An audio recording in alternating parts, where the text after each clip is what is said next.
Hello everyone, आज हम discuss करेंगे फेड रेट कट के बारे में। फेड रेट कट होता क्या है, उसका इम्पैक्ट कैसे पड़ता है हम लोगों के ऊपर एंड मार्केट के ऊपर ओवरऑल इसका इम्पैक्ट क्या होता है।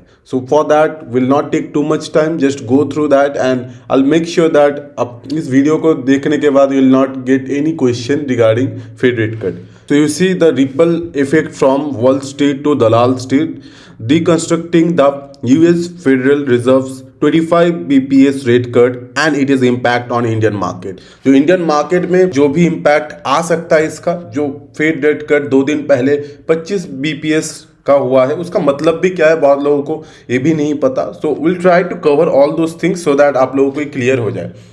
सो the catalyst, a 0.25% rate cut sets global markets in motion. The US Federal Reserve has reduced its key interest rate by 25 basis point, 0.25%. This single decision is क्या बोला जा रहा है इसमें कि 0.25% का रेट कट हुआ है। तो हमें समझना है कि रेट कट है क्या, क्वेश्चंस हमारे दिमाग में क्या आएंगे। एज ए रिटेलर हमारे पास बहुत सारे क्वेश्चन आ सकते हैं, एज ए इंडियन इन्वेस्टर भी बहुत सारे क्वेश्चन आ सकते हैं। नीचे क्वेश्चंस लिखा हुआ है, अगर आप देख पा रहे हो नहीं देख पा रहे हो, let me just highlight this questions. Where is this pen, is this pen, या आ गया। So if you see that, अगर आप देखोगे फर्स्ट क्वेश्चन है कंट्रोल, फर्स्ट क्वेश्चन अगर आपको दिखेगा, this is the first question, how does this effect our market, कैसे इंडियन मार्केट को ये इफेक्ट करेगा। Where are the opportunities and risk, opportunities and risk क्या है इज इसको थोड़ा मैं ऊपर कर देता हूँ। तो अपॉर्चुनिटीज एंड रिस्क क्या है एंड दिस प्रेजेंटेशन वही हम डिस्कस करेंगे स्टेप बाय स्टेप। इसमें और भी क्वेश्चन हो सकते हैं कि फेड रेट कट होता क्या है, ठीक है, रेट कट क्यों होता है। Will try to cover all those question in today's presentation. So it will not take too much time, बहुत ही छोटा है, तो I will request you to पूरा देखिए तभी आपको समझ आएगा। Okay, understanding the mechanism, what is Fed rate cut. So what is Fed rate cut, core definition आपको दिखेगा in simple term. The Fed rate cut, Federal Reserve rate is based base cost of money in United state. Base cost of money क्या है कि जो भी banks loan देते हैं normal public को, और जो भी लोन दिया जाता है, कोई भी लोन दिया जाता है बैंक की तरफ से नॉर्मल पब्लिक को हो कि कोई बिजनेस को हो, उस सब में बैंक इंटरेस्ट रेट लेती है, लोन के ऊपर इंटरेस्ट रेट लेती है, वो इनकम होता है। लेकिन वो जो इंटरेस्ट रेट वो लगाती है, बैंक को भी वो पैसा कहीं से लाना पड़ता है कि आपको लोन दे। तो पैसा वो जब उठाती है इंडिया में, वो आरबीआई से उठाती है, यूएस में वो फेडरल रिजर्व से उठाती है एंड फेडरल रिजर्व भी उसके ऊपर इंटरेस्ट रेट लगाता है उस पैसे के ऊपर, ठीक है। तो इंडिया में जो होता है, जैसे एनालॉजी आप यहाँ दिखेगा, it is direct equivalent of the reserve bank of India RBI repo rate. तो इंडिया में जो रेट कट होता है रेपो रेट कट होता है, यूएस में सेम चीज आपको फेड रेट कट आपको दिखाई दे रहा है, वो फेड रेट है। तो जो लोन देता है फेड बैंकों को, उस रेट पे अगर वो कमती करता है, मतलब घटाता है, तो क्या उसके बोला जाता है, वो रेट कट बोला जाता है। सिंपल, अगर बैंकों को फॉर एग्जांपल आपको दिखेगा Fed cuts rate, borrowing becomes cheaper for US banks. तो यूएस बैंक्स के लिए बोरोइंग सस्ता हो गया, ठीक है। अब बैंक के लिए सस्ता हो गया पैसा उठाना, तो क्या होगा, सिंपली वो पैसा आपके लिए, बिजनेसेस के लिए भी चीपर हो जाएगा पैसा उठाना। सिंपल, ये देखिए, cheaper borrowing for banks, cheaper loan for companies and the public. अभी ये पब्लिक को एंड अदर कंपनीज को लोन सस्ते में देगा, ठीक है, सस्ते में देगा। और उसके बाद the result and increase of money supply, money supply increase होगा, मतलब ज़्यादा मनी लिक्विडिटी बढ़ जाएगा सिस्टम में, तो ज़्यादा लोग लोन लेंगे। किसी को कार खरीदना हो तो जल्दी जल्दी वो सोचेगा चलो मैं कार अभी खरीद लेता हूँ क्योंकि सस्ता मुझे इंटरेस्ट मिल रहा है। किसी को घर लेना है तो सोचेगा अरे घर तो बहुत बड़ा इंटरेस्ट लगता है, चलो अभी सस्ता मिल रहा है, अभी मैं लोन के लिए अप्लाई कर दूँ। सो क्या होगा, लोग ज़्यादा लोन अप्लाई करेंगे, ज़्यादा लोग खरीदेंगे चीज़ें और कंजम्पशन में बूस्ट होगा। आई होप ये वाला हिस्सा आपके लिए क्लियर है। Let me next one, the rotation and steering the US economy towards a soft landing. Soft landing क्या होता है? इसी सिचुएशन को सॉफ्ट लैंडिंग बोला जाता है।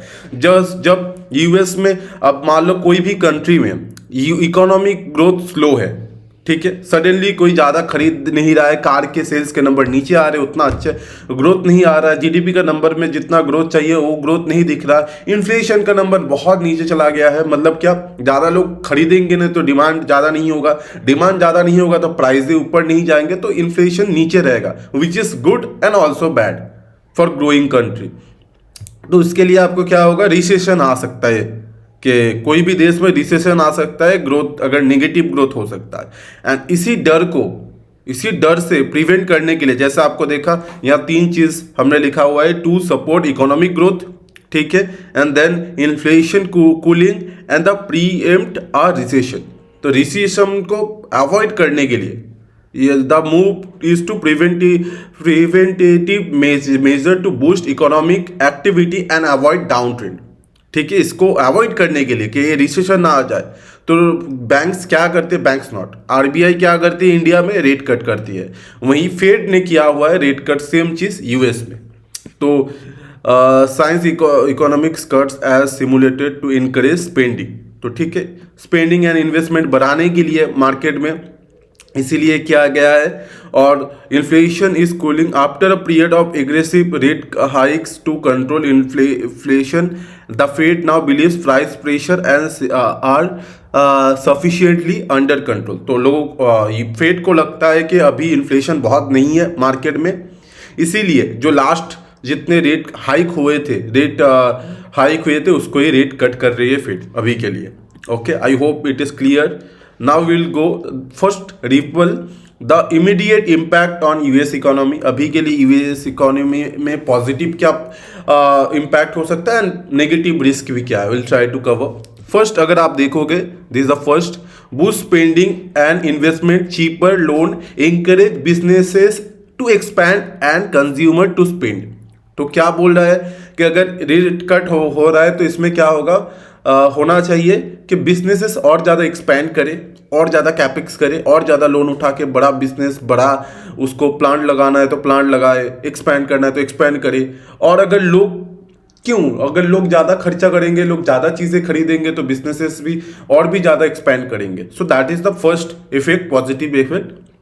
Second is the supports housing market and lower mortgage rate होगा तो लोन सस्ता पड़ेगा उनके लिए, तो क्या करेंगे, और ज़्यादा हाउसिंग लेंगे, और ज़्यादा जिनका 1 BHK 2 BHK लेंगे, 2 BHK तो 3 BHK लेंगे एंड सो ऑन, ठीक है। तो that is also one of the positive impact. Lift stock market, lower borrowing cost, improve corporate profitability often leading to a positive reaction in indices like Dow Jones and Nasdaq। तो क्या बोला जा रहा है कि अगर कंपनीज का result अच्छा होगा, क्योंकि कंजम्पशन अच्छा बढ़ेगा एंड उनके बोरोइंग कॉस्ट भी सस्ता ही होंगे, तो प्रॉफिट बढ़ेगा ना। अगर देखो पहले तो अगर उनका कंजम्पशन बढ़ता है तो उनके प्रोडक्ट्स का, तो उसमें सेल्स का ग्रोथ आएगा। अब मान लो कि जो इंटरेस्ट उनको देना पड़ रहा था लोन के ऊपर, वो भी सस्ता हो गया, तो ऑपरेटिंग लेवरेज भी मिलेगा, तो क्या होगा, स्टॉक्स के अर्निंग्स अच्छे आएंगे। एंड स्टॉक में अगर अर्निंग अच्छा आएगा तो लोग पैसा लगाएंगे, इन्वेस्ट करेंगे, और उसका प्राइस ऊपर जा सकता है। That is a positive potential thing.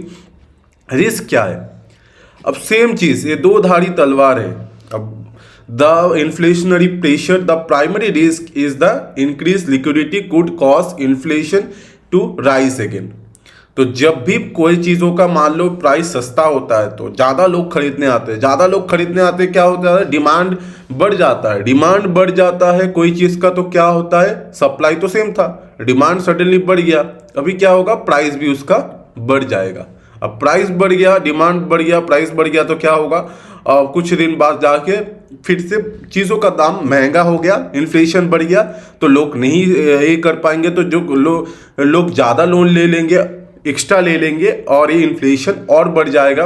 और अगर ऐसे चलता रहे तो चीज़ों का कीमत और बढ़ता जाएगा और इन्फ्लेशन बढ़ता जाएगा। सो दैट इज़ अ रिस्क। कोई भी बिजनेस, कोई भी, अगर आप बोलोगे कोई भी इकोनॉमिक्स में, कोई भी कंट्री में अगर मान लो लोन बहुत सस्ता हो गया तो ज़्यादातर लोग लोन लेना स्टार्ट कर देंगे, और इस समय में इतना लोन दिया जाएगा कि लोग ज़्यादा ओवर लोन ले लेंगे और जहाँ एनपीए बढ़ जाएगा सडनली वो लोन चुका नहीं पाएंगे, इतना लोन हो जाएगा. So that is one of the risk, potential risk, inflation बढ़ना और ये चीज़ें होना. आई होप नेक्स्ट स्लाइड आ जा. ओके,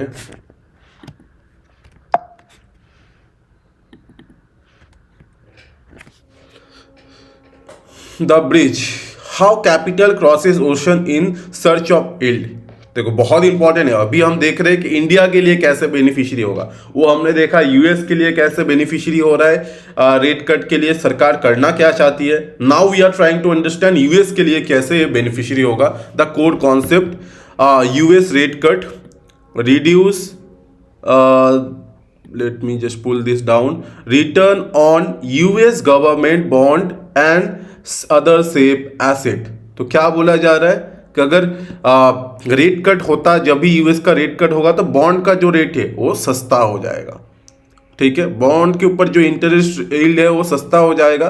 तो क्या होगा, लोग क्या करेंगे, लोग बोलेंगे जो एफआई से जो बड़ा पैसा कर रहे थे, जो यूएस में ही पैसा डाल रहे थे, अरे मुझे बाकी जगह क्यों पैसा डालना, अगर यूएस बॉन्ड भी जो एक तो सेफ है, उसके बाद सस्ता, सॉरी उसमें ज़्यादा अच्छा इंटरेस्ट मिल रहा है, रिटर्न मिल रहा है, so I put my money in bonds. तो मुझे वो ज़्यादा रिस्क लेना ही नहीं है. बट जब भी ये इंटरेस्ट रेट कट हो रहा है तो बॉन्ड का रेट कट हो जाएगा, बॉन्ड भी सस्ते हो जाएंगे. अब जो एफआईज ने अच्छे रिटर्न के लिए, सेफ रिटर्न के लिए बॉन्ड में डाला तो उसको लगेगा यहाँ तो पैसा बन नहीं रहा है, वो क्या करेगा, वो इमर्जिंग मार्केट को देगा. वो इमर्जिंग मार्केट में वो पैसा भेजेगा. अगर आप नीचे वाला बॉक्स भी देखोगे, इंटरेस्ट रेट लो, ठीक है, इसको मैं करता हूँ. उसके बाद देखो low return on bonds, bonds का रिटर्न घट गया. ठीक है, उसके बाद देखो, उसके बाद if I seek higher return elsewhere, if I क्या करेंगे, अदर मार्केट में ढूंढेंगे कहाँ उनको हायर रिटर्न मिल सकता है. ठीक है, now you see capital flow into emerging market like India. तो पैसा जो एफ आई इंडिया से निकाल रहे थे, हो सकता है इंडिया में फिर से एफ आई पैसा डालना स्टार्ट करे. ठीक है, इसीलिए हम लोग सिंपली को ये करते हैं, सिंपली रेट कट्स को बोलते अच्छा है. बहुत लोग बोलते हैं कि किस लिए अच्छा है रेट कट, क्या इम्पैक्ट होता है, हमारे लिए क्यों अच्छा है. तो इस चीज़ों को समझाने के लिए वी हैव ट्राई टू, मैं सोचा चलो इसको थोड़ा डिटेल में समझते हैं and then it will be helpful for us कि ये क्वेश्चन, बहुत लोगों का जो क्वेश्चन होता है, ये क्वेश्चन थोड़ा क्लियर हो जाए. द थिंग इज दैट, सबसे समझने वाली बात क्या है, अब बाकी तो पढ़ सकते हो ऊपर जो जो मैंने लिखा हुआ है. And the destination emerging market like India with other higher growth potential become highly attractive destination for this capital. ठीक है, अब अगर आप बोलोगे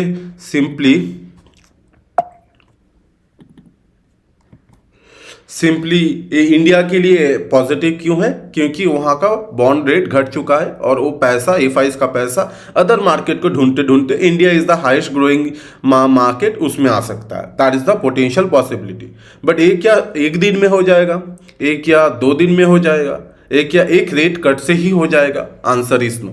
इट इज़ लाइक आपको समझना पड़ेगा कि कितना रेट कट हो चुका है, कितना अभी बॉन्ड उतना अट्रैक्टिव नहीं रहा और कितना पैसा आना स्टार्ट हो सकता है. एक क्या ट्रिगर हो सकता है इंडिया में एफ आई का पैसा आने के लिए और ज़्यादा, अभी के रेट कट के बाद येस इट इज़ येस कि हो सकता है कि एफ आई रेडी हो जाए पैसा को अदर मार्केट में पुश करने के लिए. But the thing is that इसमें फ्यूचर में कितने रेट कट आएंगे वो ज़्यादा हमें क्लियरिटी देगा कि पर्टिकुलरली इंडिया में कितना एफ आई आएंगे.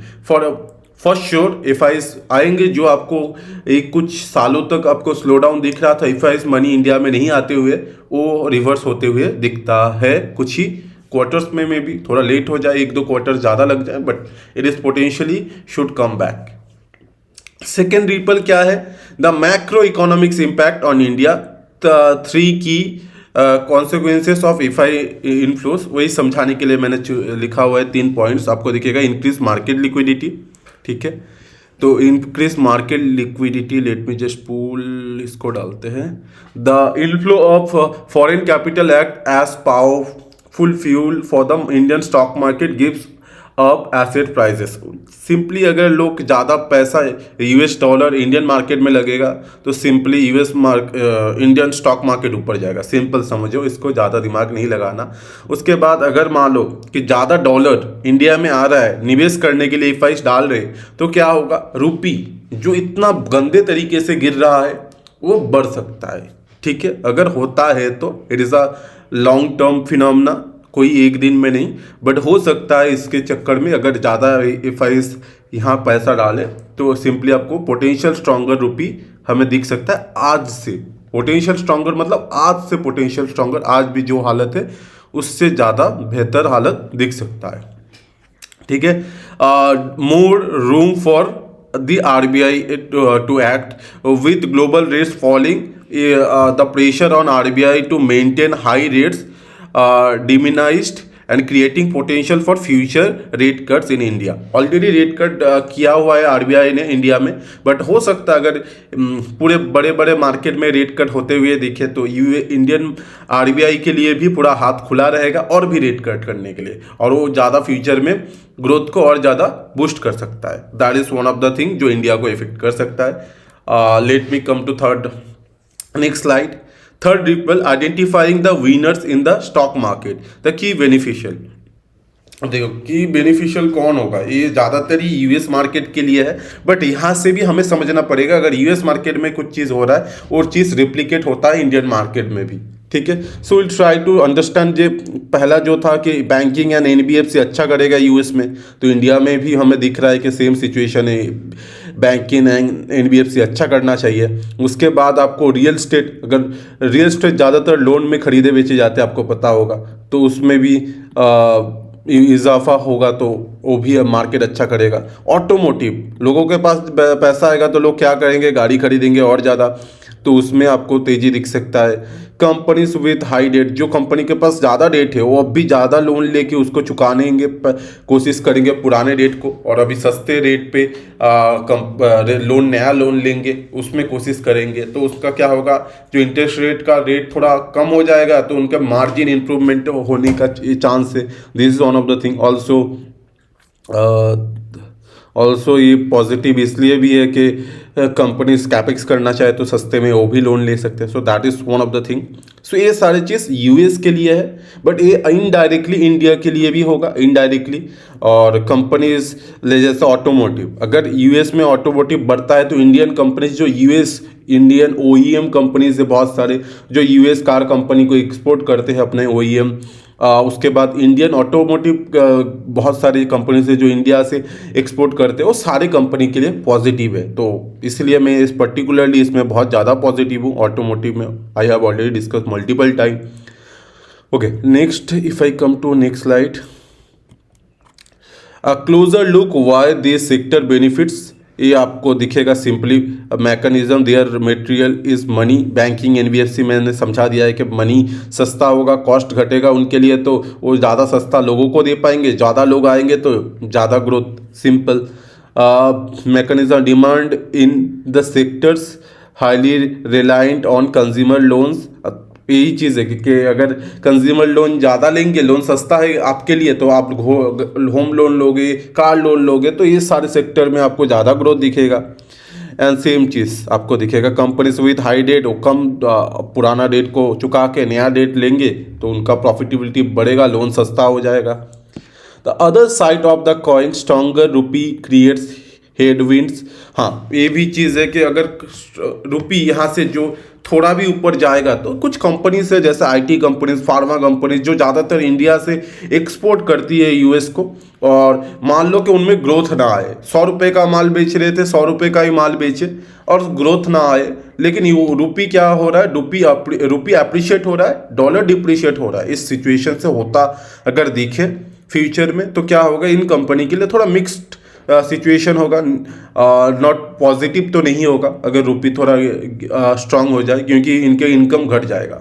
ठीक है, 10 रुपये का मान लो 100 रुपये का सेल कर रहे थे, और फॉर एग्जांपल $100 का सेल कर रहे थे, और $1 इज इक्वल टू 80 रुपये था। ठीक है, और बढ़ के अभी 90 रुपये हो गया है। अब मान लो 90 रुपये से फिर से घट के 80 रुपये हो जाए अगर रुपी स्ट्रांग हो जाए। ठीक है, और तो क्या होगा, सीधे सीधे इनका 10 रुपए का नुकसान आपको दिख रहा है, तो that is a big impact on this kind of companies. But ये तो नॉर्मल है, कंपनीज के ऊपर होता रहता है, ऐसा कुछ बड़ा बात नहीं है। Still it is one of the thing that you should know, that's the reason I have kept in this slide.